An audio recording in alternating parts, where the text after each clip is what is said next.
2023 সালের এপ্রিলে দায়িত্ব শেষের পর আব্দুল হামিদ সপরিবারে নিকুঞ্জ 1-এ তার 3 তলা বিশিষ্ট ট্রিপ্লেক্স বাড়িতে উঠেছিলেন।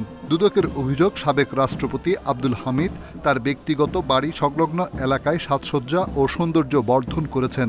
এতে রাষ্ট্রীয় তহবিলের 24 কোটি টাকা অপচয় হয়।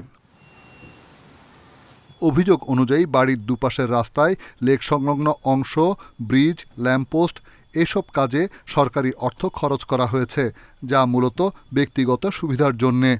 সংশ্লিষ্ট জনাব আব্দুল হামিদ সাবেক রাষ্ট্রপতি, গণপ্রজাতন্ত্রী বাংলাদেশ এবং অন্যান্যদের বিরুদ্ধে রাষ্ট্রপতি থাকাকালে ব্যক্তিগত সুখ বিলাসের জন্য ক্ষমতার অপব্যবহারের মাধ্যমে নিকুঞ্জ 1 আবাসিক এলাকায় সাজসজ্জা এবং সৌন্দর্য বর্ধন প্রকল্প বাবদ রাষ্ট্রের 24 কোটি টাকা ক্ষতি এবং অবৈধ সম্পদের অর্জনের অভিযোগের বিষয়ে অনুসন্ধানের সিদ্ধান্ত গৃহীত হয়েছে।